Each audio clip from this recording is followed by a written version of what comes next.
September 17 అధికార పార్టీని ఇరుకున పెడుతున్న తేదీ ఇది. తెలంగాణ ఉద్యమంలో సెప్టెంబర్ 17ను అధికారికంగా నిర్వహించాలని టీఆర్ఎస్ పార్టీ డిమాండ్ చేసింది. అయితే ఇప్పుడు సెప్టెంబర్ 17పై ఎలాంటి నిర్ణయం తీసుకోకపోవడంతో ప్రతిపక్షాలన్నీ అధికార పార్టీని ఇరుకున పెట్టేందుకు పావులు కదుపుతూ ఉన్నాయి.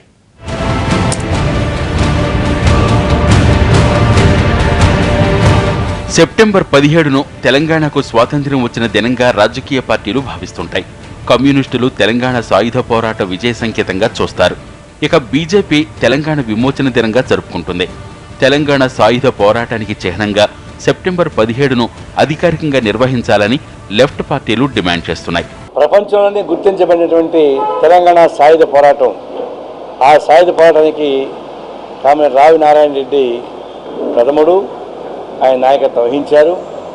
నిజాం రక్షస పాలనకు వ్యతిరేకంగా సాయుధ పోరాటానికి పిలిపించినటువంటి వ్యక్తుల్లో రావి నారాయణ రెడ్డి, మగ్దుం మొహిద్దీన్, బద్దం ఎల్లారెడ్డి గారు, వీరు ముగ్గురు కలిసి ఇచ్చినటువంటి పిలిపే 11వ తారీఖు సెప్టెంబర్ పిలిపిస్తే 17వ తారీఖు అంతా నిజాం నవాబ్ పరిపాలన అంతమైపోయింది.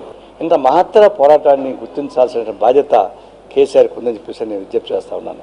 నిజాం పాలన నుంచి విముక్తి కలిగిన సెప్టెంబర్ 17ను తెలంగాణకు స్వాతంత్ర్యం వచ్చిన రోజుగా గుర్తించాలని బీజేపీ 15 ఏళ్లుగా ఉద్యమం చేస్తోంది. తెలంగాణ ఉద్యమంలో కూడా దీన్ని బలంగా వాడింది. జిల్లా కేంద్రంలో కార్యాలయాల మీద జాతీయ జెండాలు ఎగురవేస్తూ తెలంగాణ విమోచన దినంగా నిర్వహించి ప్రభుత్వం అధికారికంగా జాతీయ జెండాను ఎగురవేయాలని డిమాండ్ చేస్తోంది.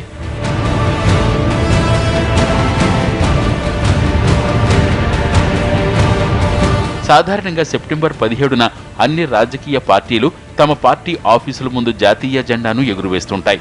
ఇప్పుడు కూడా అలాగే నిర్వహించుకోండంటూ సీఎం కేసీఆర్ ప్రకటించారు.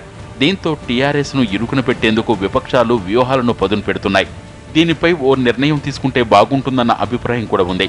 అందుకే సెప్టెంబర్ 17పై ఆచితూచి అడుగులు వేయాలని గులాబీ దండు భావిస్తోంది.